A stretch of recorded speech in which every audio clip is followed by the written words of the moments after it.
গো, কাল তো মিনুকে নিয়ে জামাই আসছে, হ্যাঁ? জামাই ষষ্ঠীতে জামাইকে কি খাওয়াবে ঠিক করেছ?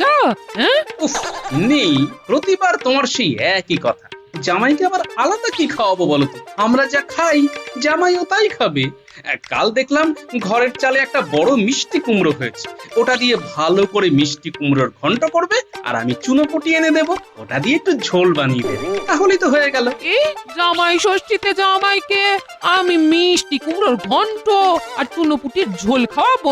সত্যি কৃপণ দেখেছি, কিন্তু তোমার মতো হার্ড কৃপণ একটাও দেখিনি। হ্যাঁ, এই শোনো গিন্নি, ওই একদিনে রাজ্যের খাবার নিয়ে এসে জামাইকে খাওয়ালেই জামাই আদর হয় না, বুঝলে? তাহলে আর কি, কুমড়োর ঘন্ট আর চুনোপুটির ঝোল খাওয়ালে জামাই আদর হয়? হ্যাঁ, এই শোনো, আমি তোমাকে সাফ বলে দিচ্ছি, সেদিন ইলিশ মাছ, কাতলা মাছ, চিংড়ি মাছ, পাবদা মাছ এই সব যদি না নিয়ে এসেছ না, তাহলে তোমার একদিন কি আমার একদিন। হ্যাঁ, ইলিশ মাছ, হ্যাঁ, ইলিশ মাছ কত করে কেজি সেটা জানো? বাজারে তো যাও না, বুঝবে কিভাবে? ইস ইস, মুখের কি চিনি? বছরে একবারই আমার জামাইটা জামাই ষষ্ঠীতে আসে, তাও এই লোকটা সহ্য হয় না। এই শোনো, আমি যা যা বললাম তাই যদি বাড়িতে না আসে, তবে আমি কিন্তু বাড়িতে কুরুক্ষেত্র পাকিয়ে দেবো, এই বলে দিলাম। হ্যাঁ, আরে এটা বউ নাকি সমুদ্রের ঢেউ, যেখান দিয়ে যাবে একবারে ভাসিয়ে নিয়ে যাবে। তবে আমার নামও গোপাল, আমি জামাইকে ওই চুনোপুটির ঝোল খাইয়েই ছাড়বো। হ্যাঁ,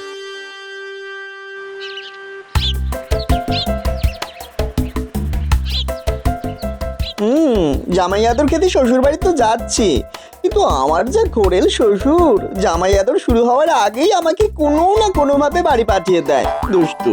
কিন্তু এইবার আমাকে যেইভাবেই হোক শ্বশুর বাড়িতে একেবারে গেঁথে বসতে হবে।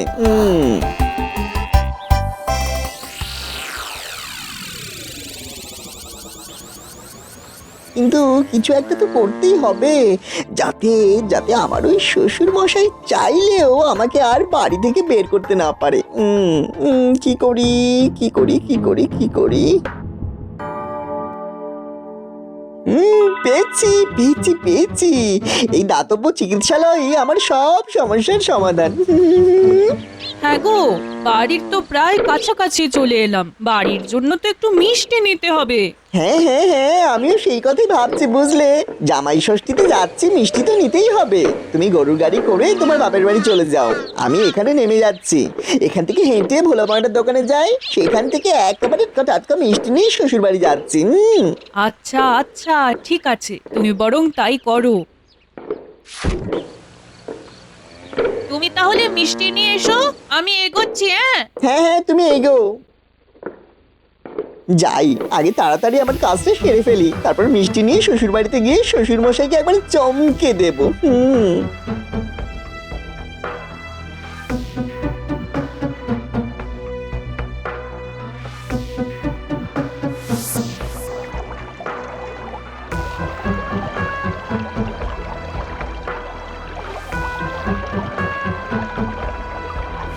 এই দাতব্য চিকিৎসালয়ের বৈদ্যটাকে পট্টি লাগিয়ে নিয়েছি, এইবার এই ভাঙা পায়ের নাটক করেই শ্বশুর বাড়িতে একেবারে গেঁথে বসবো।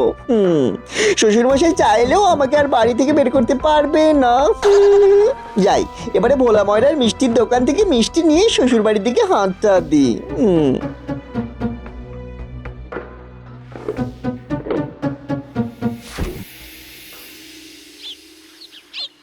তাড়াতাড়ি বাজার যাও না, জামাই মেয়ে একটু পরে চলে আসবে যে। ওমা, ও মা, ওই দেখো মিনু চলে এসেছে।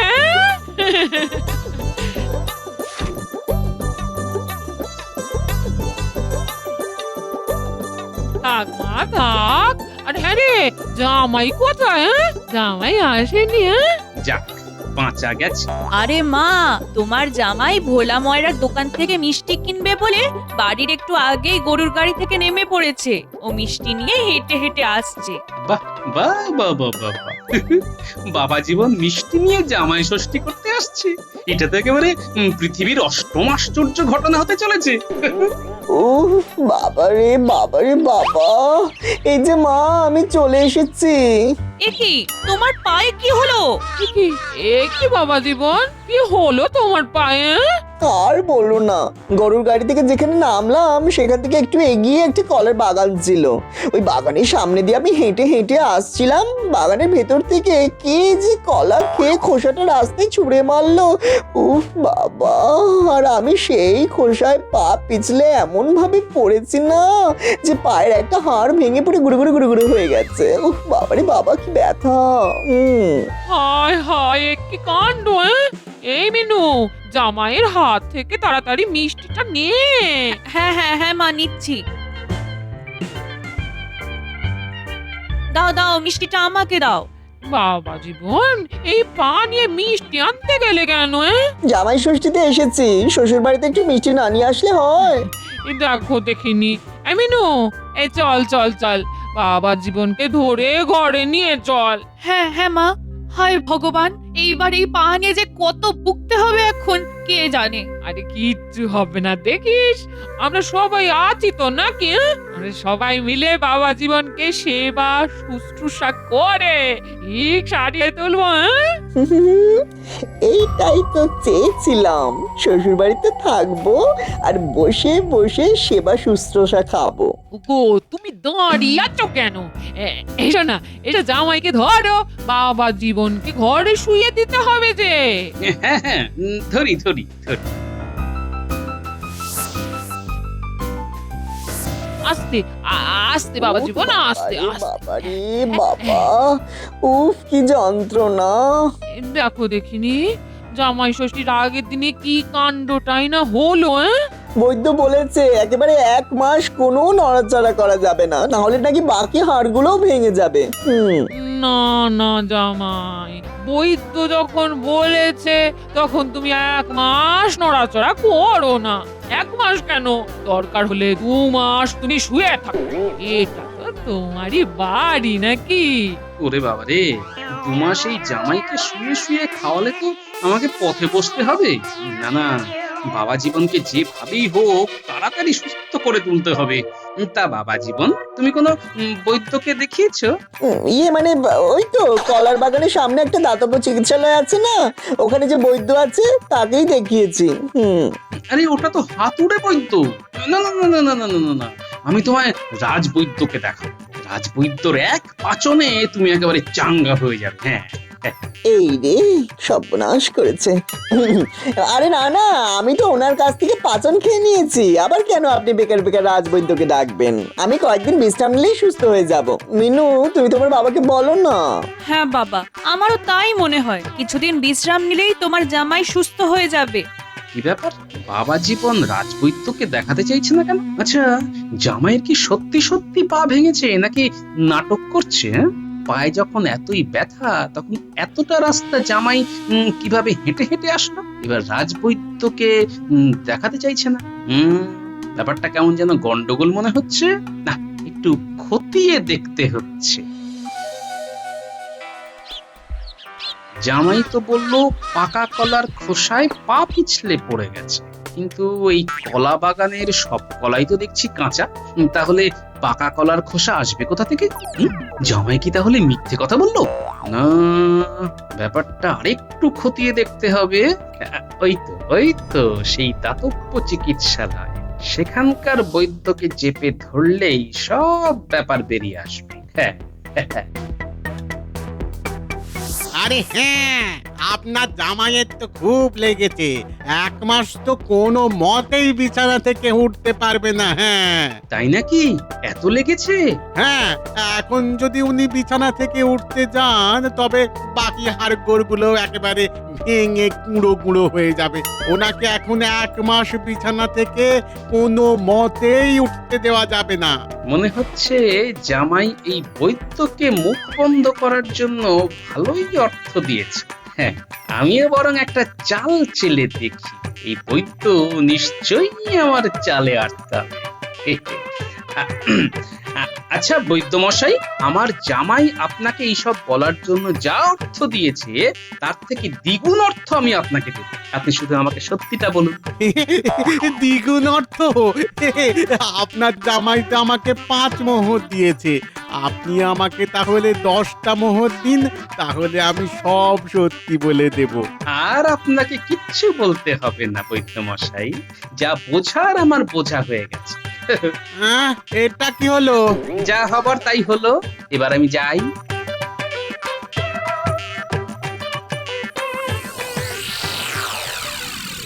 রাজবৈদ্য, তোমাকে একটু আমার সাহায্য করতে হবে।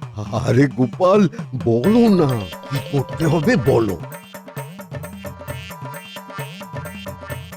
ব্যাস, তুমি শুধু এইটুকু করে দাও, তারপর সবকিছু আমি সামলে নেব। গোপাল, তুমি কিচ্ছু চিন্তা করো না, তুমি যেমন যেমন বলবে আমি তেমনটাই করব। তাহলে আর দেরি করে লাভ নেই, চলো আমার সাথে আমার বাড়ি।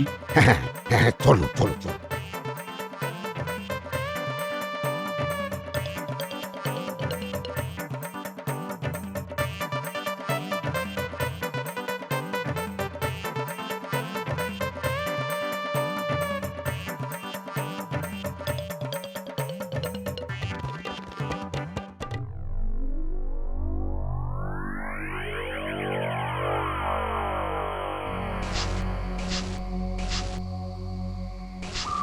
কতবার বারণ করলাম যে রাজবৈদ্যকে নিয়ে আসতে হবে না, তাও আমার শ্বশুরটা কথাই শুনলো না।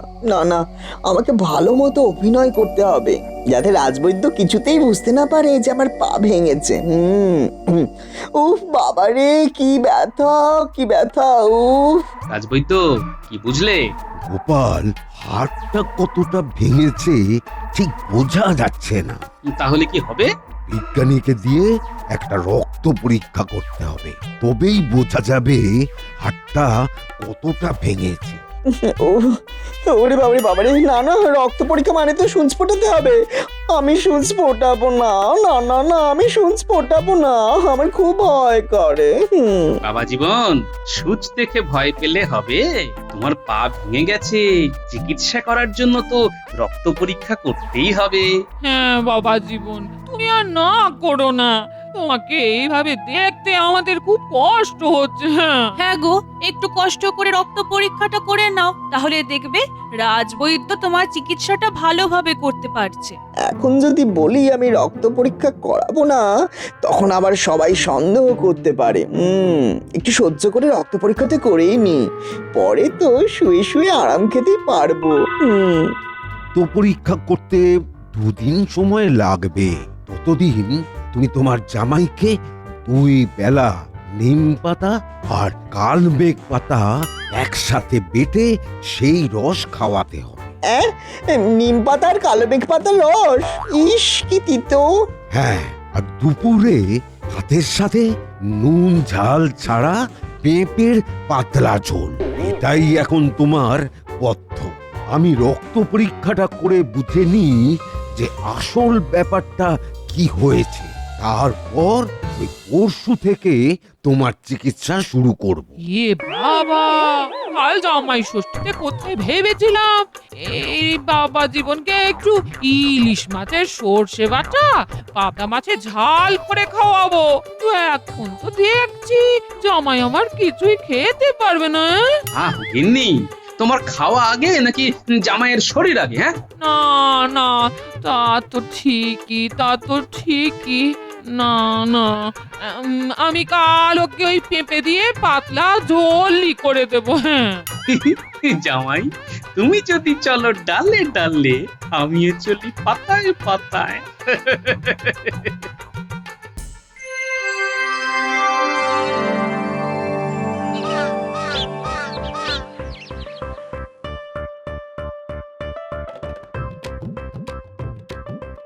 গিন্নি, ও গিন্নি, কোথায় গেলে গো? এই না, বাজার নিয়ে এসেছি। উফ, আজকে যা বাজারে ভিড়, পুরো একেবারে ঘেমে গেলাম। কই গো গিন্নি, কোথায় গেলে গো? বাজারটা নাও না। আসছি, ওই দাও। কি বাজার আনলে শুনি? খুলে দেখো, বিশাল একটা ইলিশ মাছ এনেছি। ওটা দিয়ে বেশ করে সর্ষে পাতুরি রান্না করো। আর জামাইয়ের জন্য একটা বড় পেঁপে এনেছি, বুঝলে? ওটা দিয়ে জামাইয়ের জন্য ওই পাতলা করে পেঁপের ঝোল করো। হ্যাঁ, ঠিক আছে, ঠিক আছে, যাই আমি তাহলে রান্নাটা বসিয়ে দিই। এই কত বেলা হয়ে গেল।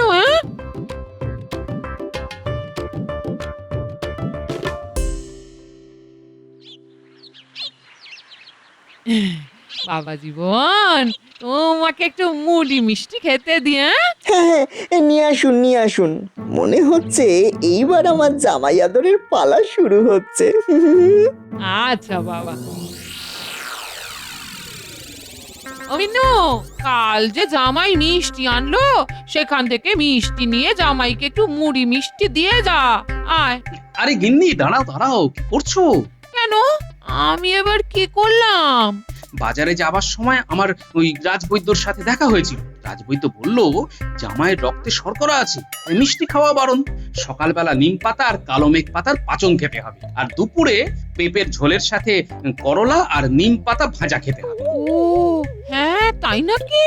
এই তাহলে আমি এক্ষুনি নিমের পাচন করে আনছি। হ্যাঁ, শুধু নিম না, তার সাথে কালো মেঘের পাতাও দেবে। তারপর দুটো পাতা একসাথে ভালো করে ঘেটে রস করবে। হ্যাঁ, হ্যাঁ, হ্যাঁ, আমি এক্ষুনি আনছি।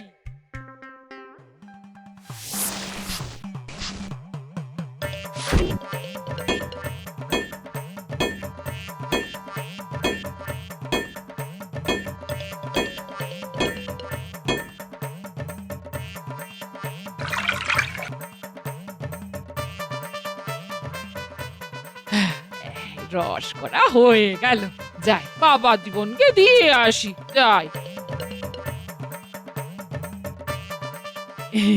এই নাও বাবা জীবন, এটা খেয়ে নাও। রাজবৈদ্য বলেছে এটা খেলে খুব তাড়াতাড়ি তুমি সুস্থ হয়ে যাবে। খাও বাবা। এটা কি মা? এটা কালো মেঘ ও নিমের পাচন। বাবা নাম, বাবা নাম। এবার তাড়াতাড়ি এই পাচনটা খেয়ে ফেলো তো দেখি, দেখবে শরীর একেবারে জন্মনে হয়ে যাবে। না মানে না না না না, আর কোনো না। নাও নাও নাও, খাও খাও। এমনি বাবা জীবনের মুখের সামনে গ্লাসটা ধরো।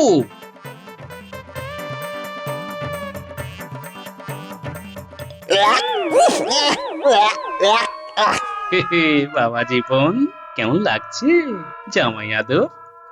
তুমি যেমন বুনো ওল, আমিও তেমন বাঘা তেঁতুল।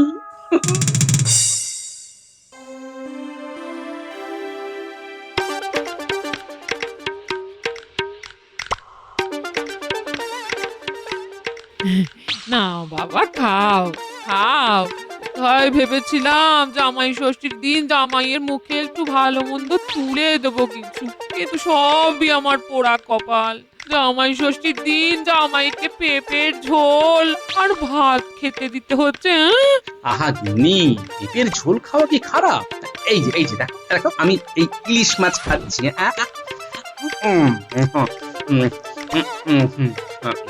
এতে কত ক্ষতি হলো বলো তো? এই সামনে ইলিশের গন্ধে চারিদিক ম করছে, আর আমার পাতে পেঁপের ঝোল টলটল করছে। কেন যে এই পা ভাঙা নাটকটা করতে গেলাম? অন্তত আজকের দিনটা তো ভালো মন্দ খেতে পারতাম। ধুর। বাবা জীবন, এবার খাওয়া শুরু করো বাবা। আগে মা। জামাই বাবা জীবন, তোমার মনের ভিতরটা যে ইলিশ খাওয়ার জন্য আকুপাকু করছে, সেটা তো আমি বেশ ভালোই বুঝতে পারছি। কিন্তু ইলিশ তো তোমার ভাগ্যে জুটবে না বাবা জীবন। তোমার ভাগ্যে যে আজকে কি আছে সেটা শুধু আমিই জানি।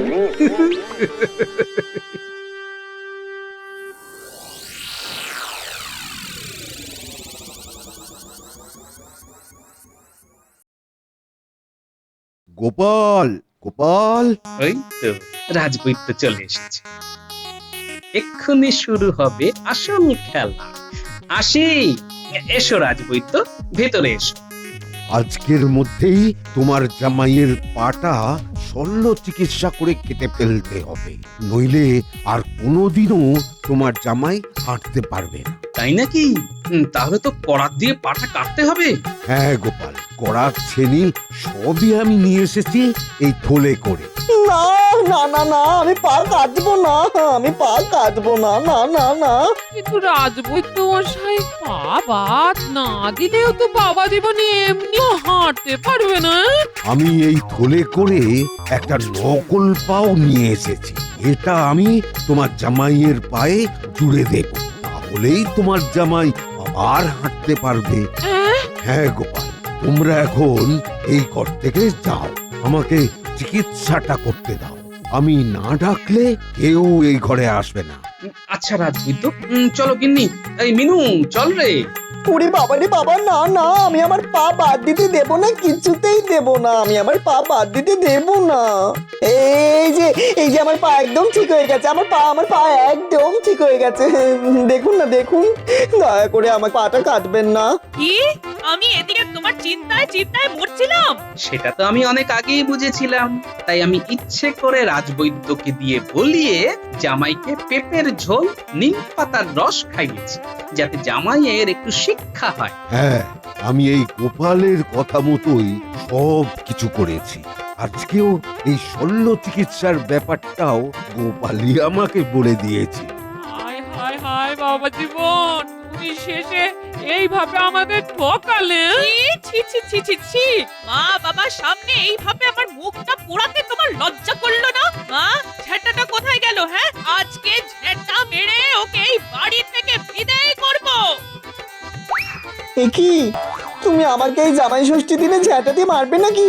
ওরে বাবা রে, আমি পালাই। ওর বাবা রে বাবা রে বাবা। কি গিন্নি, জামাই ষষ্ঠীর শখ মিটলো? তোমার জামাই তো নিজের ফাঁদে নিজেই কেঁদে ফেললো।